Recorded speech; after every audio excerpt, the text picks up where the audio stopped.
Hello from Dnipro, and today we're having very special guests from the Georgian media Real Politika.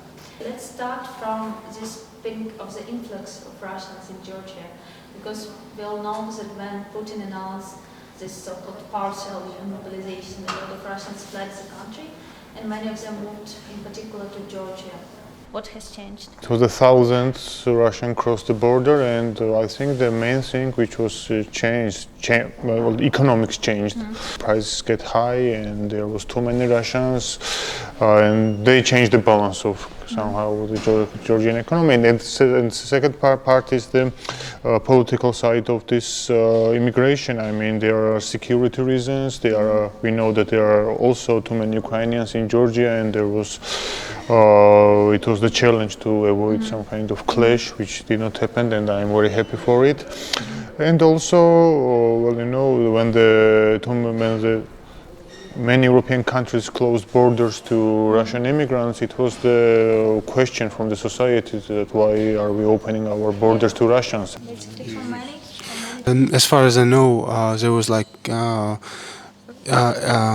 than 100,000 Russians stayed actually in Georgia, which is quite a big amount for Georgia, especially because I mean our second biggest city, it's 100 and maybe 50,000 people. Numbers are huge. It affected, as I mentioned, economic side. I mean most visible thing you can see, but also it changes some structure of society. I would guess there is many talks of gentrification of Georgia's capital because there is some, like I would say, reasonable concerns that they would emerge as a new middle class in Georgia. This 100,000 Russians, as they are like more higher income migrants, and for them it's more.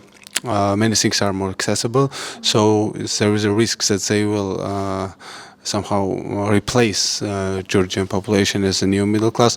But behind that, this is also a political question, as Zaza mentioned. Also, there is this risks because we know how Russian migrant societies are used by the Kremlin as their foreign policy tools.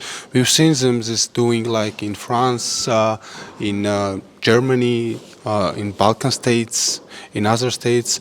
I would not be surprised if something happened, I mean something similar would emerge in Georgia, but as far as I know, the people who came in Georgia from Russia are mainly the people with opposition worldview, and they have some of their concerns towards Russians, and generally they are opposed to war, but I doubt that all of them share these views. Well, I mean, Aka and Zaza are, more aware of the political issues, what we are currently facing with a lot of Russians moving into Georgia. But I think I know a lot more, in terms of myself, a lot more about the social issues that we're currently facing, because we all know that the people or the citizens of the imperialist countries generally don't tend to assimilate at all, so they always create their own bars, they always have everything their own, and like starting from kindergartens to literally every single thing they are willing to have their own, as opposed to like assimilate with Georgians. So it's not really people who are willing to even learn Georgian. I know like the one or two who are willing to learn or try to communicate, in Georgians with Georgians. So they also expect that you talk Russian with them. But I think the main issue, what I'm currently seeing, is that the most of the people who moved are the so-called digital nomads who can literally work everywhere because they work for other companies outside of Russia and Georgia, American, European companies. So it really trickles down to all the other parts of social web and of Georgia, namely, for instance, the real estate prices have been skyrocketing since they've moved to Georgia, because nowadays you cannot really rent a nice apartment for less than like $700, $800, which used to be like $600 or $500 in the past, which means that a lot of people who used to come to Tbilisi, the capital where we used to study, like the students from all the other regions, they really cannot afford to live in Tbilisi anymore because the rent prices went high. So on these kinds of social levels, a lot of things have changed. Yeah, and I would add one more thing. It was that if you look at the polls, the majority of Russians, majority of Georgians, excuse me, are saying they are like supporting some restrictions toward border control, maybe visa regime and kind of that thing. I mean, in the population, on the population level, it's really it has some tensions, but we don't see our government going toward it. Okay, so there were any discussions in the government about this could happen? So maybe Georgian opposition. Yeah, Georgian oppositions made demands. I mean, they unveiled some initiatives, but it wasn't discussed at serious levels. And I mean, there was some comments from the government officials, but it was not sneering towards any decision at all. I don't know if you somehow communicated with these Russians who came to Georgia, but perhaps you had such conversations and you could ask them what they think about the war. So I communicated with a couple of Russians in Tbilisi, and well, of course, it is impossible not to talk about war. Well, I think, well, from my point of view, all the time they are saying that they are against war, and maybe they are not, I can say that they are pro-Putinist or something like that. But it is still not very pleasant subject to talk with them. They are all the time, not some of them. I don't know if whole nation is doing the same thing, but in general, I think that they don't feel comfortable to talk about the war. And the main message is that they want peace and they are against the war. So that's how to say it. To sum up, this is what I think, and this from my point of view. So I don't know, maybe you got some other ideas, but maybe I've talked with 3 or 4 Russians in Tbilisi during this period, and that's what I heard. So. So as Paul mentioned, this problem with the Russians. One problem with the Russians is that they don't choose to integrate into this newer societies. They are really living in the bubbles. They got their own bars, kindergartens, even schools, I guess, barbershops, everything. So it's like a society within the society. It's a little bit like that. I speak some of the Russians. Also, I recently spoke to the one Russian sociologist who conducted a survey basically about moods in Russian immigration in Armenia and in Georgia. And what she told me about her work was that majority of Russians who relocated to Armenia and Georgia are the people who were in opposition views being in Russia. I mean, as they came up to the streets at Navalny's protests and kind of that things. But also this is one, I think, characteristic about the Russians, that many Russians, they are saying that we are out of politics, and they don't want to speak about politics. They don't want to fix their position. And also, we've seen what was interesting for me is that even though there was no any meaningful anti-war movement in Russia, we didn't see any meaningful anti-war movement outside Russia, organized by Russians. And one more detail also I want to add.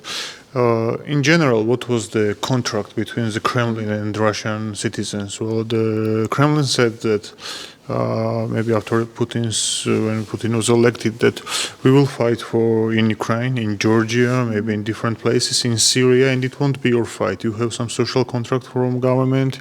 You know that you have pension. You have maybe the university is free and etc. So it is not your fight. And citizen of Russia was, how to say, he was free from this kind of duties. And when it became their war, they want to avoid this war, and after that they try to come in Georgia and other countries. So from my point of view, the main thing is that they don't want to fight. And it's not about that they are anti-Putinists or something like that. They are not talking about politics, but the reason why they left Russia is that they don't want to fight. They don't want to die somewhere in the villages of near Ukraine or in Wagner group or somewhere else. So I think that's the main motivation why they left Russia, and this policy that they are not talking about politics. And well, maybe someone can say that Putin is not a good person or he is not good ruler, but still they are trying to avoid talks about politics. So well, and they are shy about it and they are uncomfortable. So that's what I saw when I was talking with them. So the reason is that they don't want to involve this war from the personal points of view and for the personal reasons. I, for myself, know a lot of Russians in Georgia. I've actually spoken with many of them.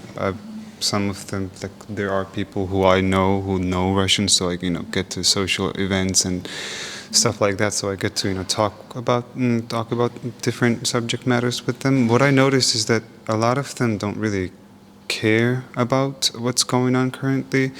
They just want to have like peace of their own, not anywhere else, but like peace of their own minds. So whenever I come up with this topic, or whenever this topic comes up, like the war or the situation between Georgia and Russia or Ukraine and Russia, what they're like, can we not talk about the war? Well, it's always in the back of my thoughts, right? As a Georgian, I always think about it, but they never really want to talk about it because like I feel like it makes them sad or depressed or whatever, and they just don't want to talk about it. So it's really I never really appreciate that attitude from them, because I think at least they have to spare some of their time to talk about it.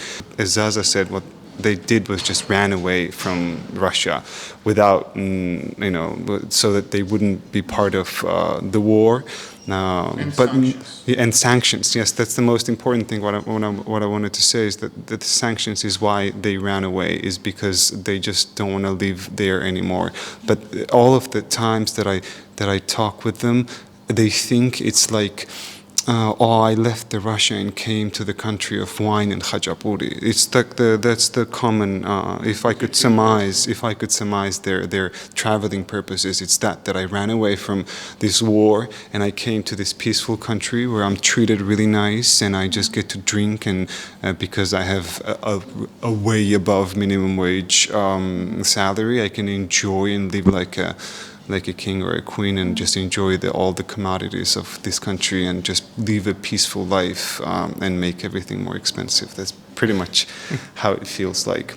To be fair to some of them, and not to like boil all of them in just one pot, there are people, Russian citizens who they try to demonstrate their feelings or their positions, and they're really active about it in terms of like, in all possible ways, making art or protesting or burning their passports even. We've seen some footages, so you can also find footages of Russians burning their passports in front of the Georgian parliament when we were supporting Ukrainian protests were going on. So there are people like that, but it doesn't really make any difference. There's not a lot of them anyways. Yeah, I mean, there is also, I know the Russian citizens, I mean, the organized group which is helping Ukrainian refugees who are now located in Georgia with medicaments and the other things. But still, I mean, as my friends already told you, in general, this is not proportion is very low, and this is not that all of them. I think in the mass they moved to Georgia or other countries to preserve their middle class or upper middle class lifestyle, as it was in Russia.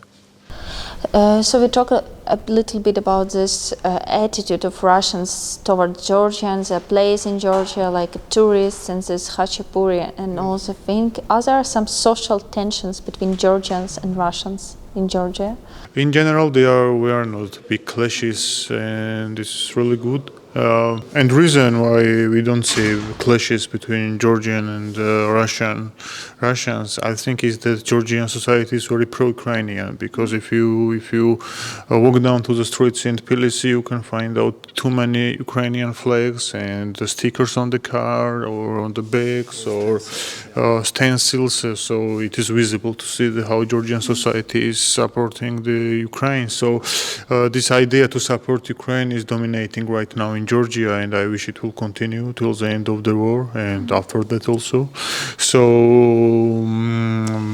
for that reason, it is impossible to happen some kind of clashes, because Russians, the immigrants, know that Georgian society is supporting the Ukraine. So these clashes, I did not see that kind of clashes, except this Sobchak case, which was still not as big as it could be. So.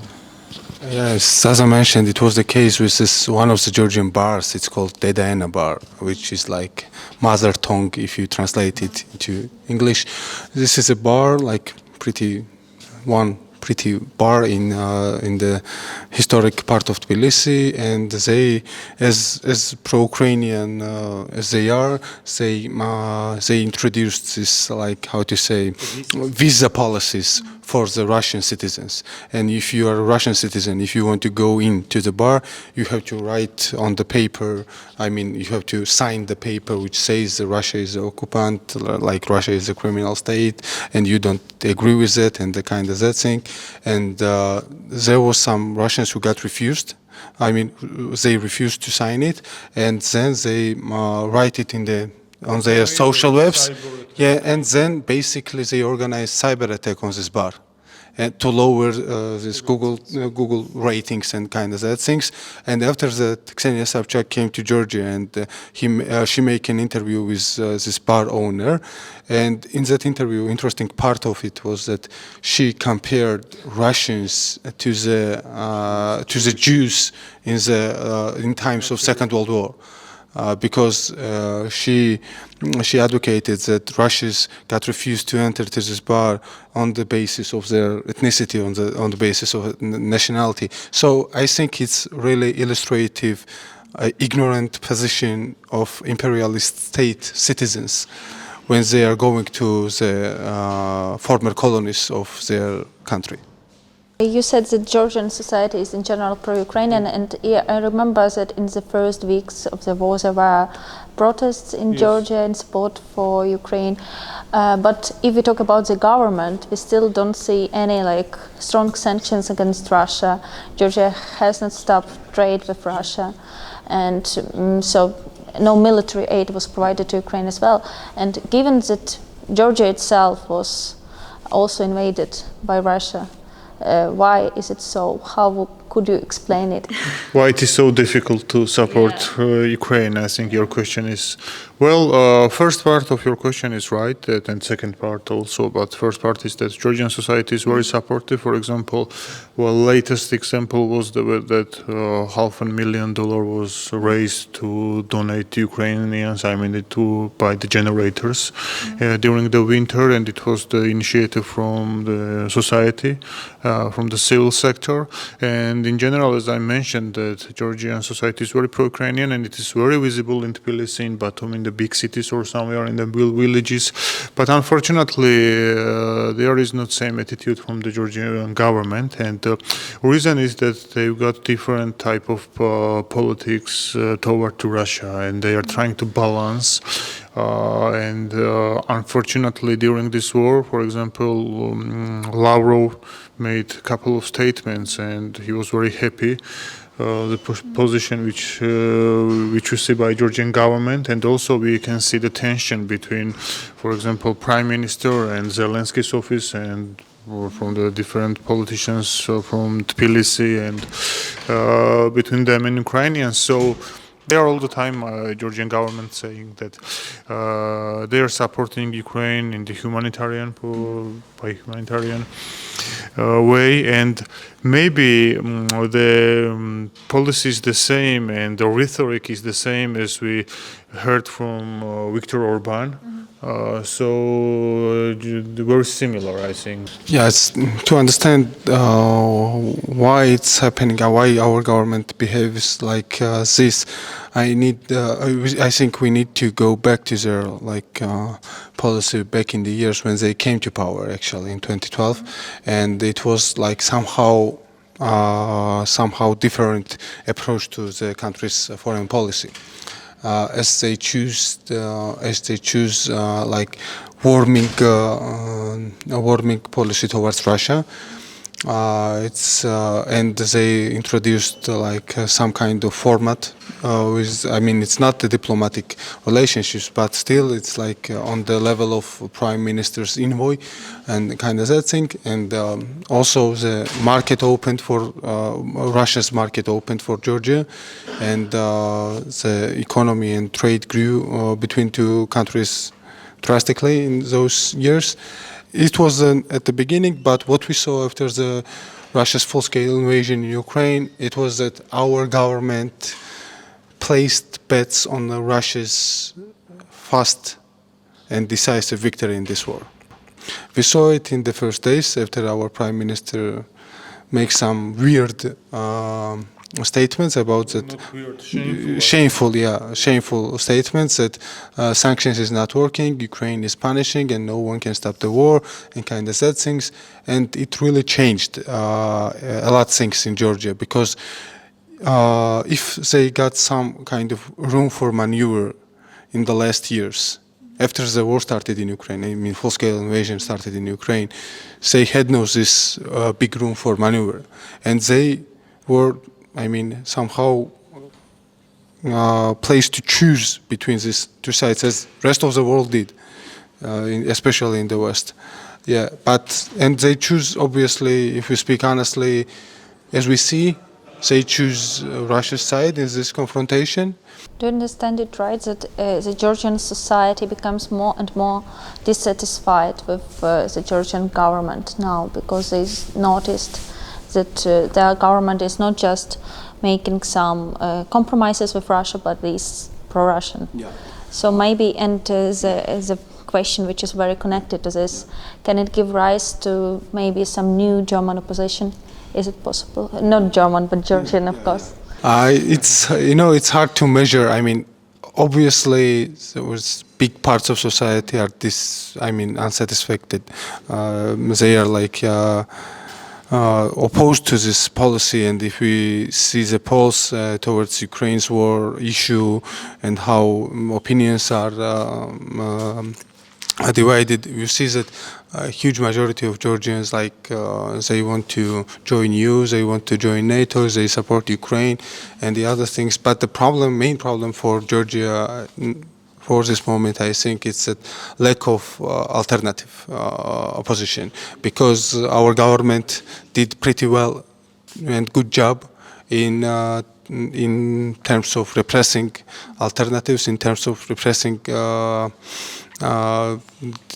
people who disagreed on some policies, and they got pretty big resources for it, and basically whole power in Georgia now are in the hands of one man who is basically outside this legal system, and he doesn't hold any responsibility for it, formally, and it's really hard to tell if some kind of new opposition party will emerge who could change the situation and become a kingmaker. But I think as time passes by, it will be more difficult for Georgian Dream's government to hold on to power, because I think Ukraine's war and Ukraine's successful resistance, unimaginable, I would say, changed a lot of things in the world, and I think it will somehow affect also Georgia's politics. And also we saw something like that in Ukraine during the last presidential election, when I think majority of population was disappointed in whole ruling class and political elite, and from nowhere a new figure emerged, and he won decisively. I don't know if it will be if it will happen in Georgia, but let's hope for better. And what about Saakashvili? Is he like completely politically irrelevant in Georgia now, in case he's released, for example? And in general, how would you comment on the role of Saakashvili? Because actually many in the Ukrainian society are also interested and sometimes confused, because unexpectedly he came to Ukraine, unexpectedly he left Ukraine and came back to Georgia, where it was not quite safe for him. So what happened? How would you characterize the whole situation of Saakashvili in his political? Well, it is very difficult to answer to this question because, well, the situation is quite strange. Right now, Saakashvili, ex-president of Georgia, is a citizen of Ukraine. He is not a citizen of Georgia, but he is in the prison in Georgia. Well, besides the criminal cases and during his period, there was huge reforms and many things done, but there was also kind of violations in the different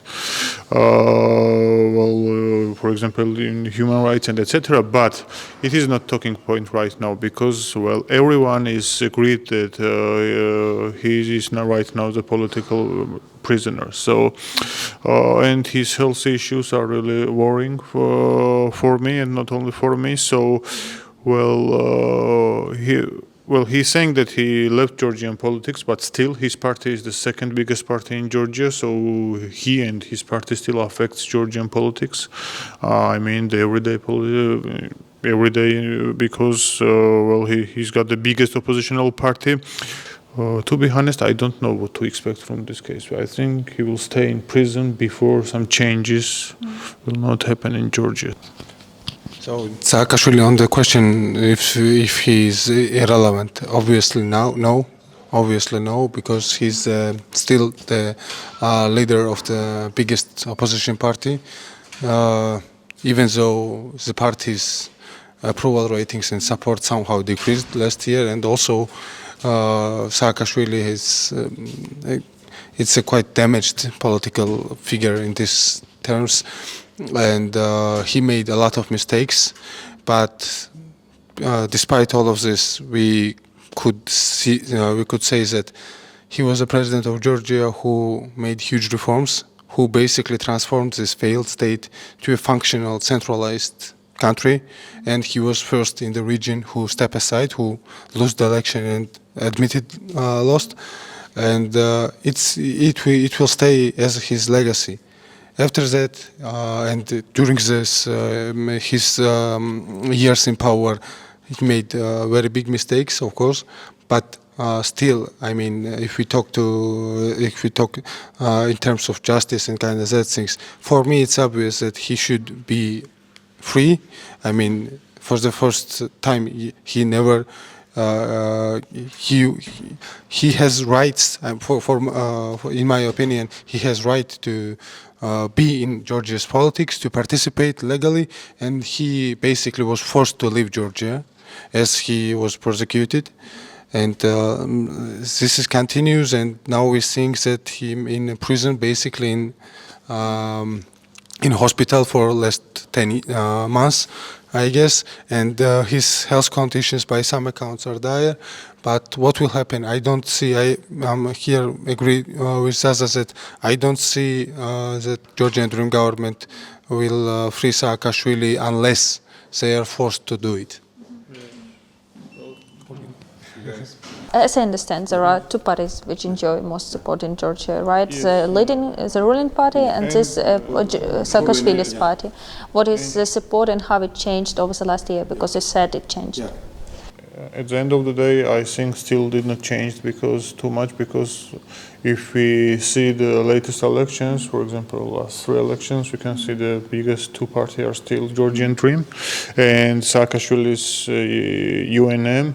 So, from my point of view, unfortunately, we have this two-horse race in Georgian politics. So, I wish that there could be third or fourth party more stronger, but unfortunately, it is not so. You can see that after Saakashvili's party, other parties have 2%, 3%, and this is a problem. And we have this now famous word in Georgia, polarization, when there is either one side or another side, that Ivanishvili and Georgian Dream is using this polarization because their rhetoric are based on this polarization that, well, if we lose, then Saakashvili will come and he will govern the country. So this is the kind of main talking point.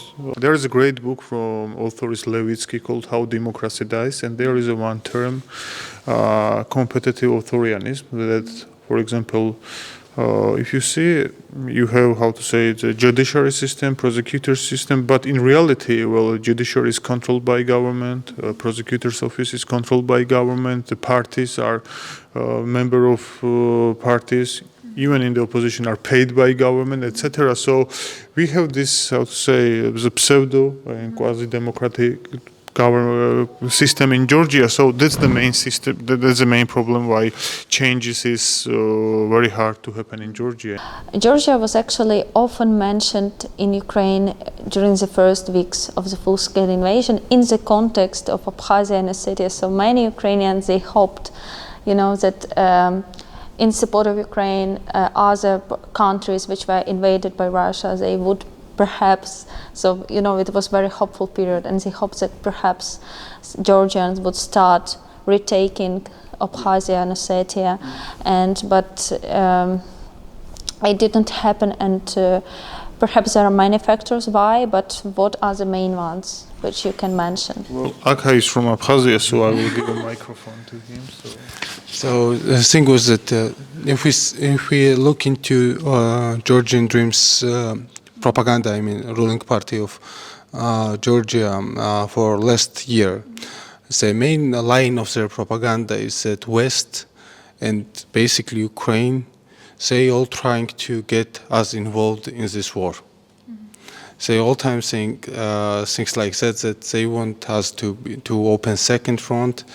They want us our children to be killed. They want us to be in Tbilisi to be like Mariupol and kind of that things. They're saying these things openly and directly. So obviously, why it's not happened? First of all, is that we took it's like it's a different context between Ukraine and Russia, I think, because in Abkhazia we regarded people who lives in Abkhazia as Georgian citizens, and also we have this we signed documents which says that we will don't use force in these conflicts. We have any capability to do some things sort of that. Ukraine is quite a bigger country, than Georgia. Ukraine, it's like a much more stronger country, I would say, in military terms than Georgia. And also, it's in a really different context with Georgia and Abkhazia. And this kind of resolution it's not demanded in Georgia's public opinion. And also, yes, the main thing was that even though we had chance to improve our positions on the negotiating table, we didn't use those possibilities. We didn't use possibilities to send arms to Ukraine, even if Americans and USA promised us newer equipment, as a lot of Eastern European countries did in Slovakia or Poland, even Czech Republic and others. We didn't use this possibility, and I think we are. For me, it's not main problem is that we don't took by force Abkhazia and South Ossetia. For me, as a citizen of Georgia, main problem is that we are losing this narrow opportunity, window of opportunity. As Bidzina Ivanishvili, he's trying to basically to clean up whole field for him, whole political field. And just to consolidate, just to break society mentally, and everyone who is not agreeing with the ruling party has to leave or somehow go into, as Russians would say, integral or internal immigration. So that's the aim of Georgia's government, in my opinion. And basically, I will not say anything new. We have to resist. We have to beat authoritarian ruler, and basically there is some lessons from Ukraine. I think that would be useful for Georgian citizens and Georgian society right now. And I also want to express my gratitude toward Ukrainian people, toward you and your resistance. And I want to wish you all the best and peaceful sky over Ukraine after the victory of Ukraine. So thank you. Thank you.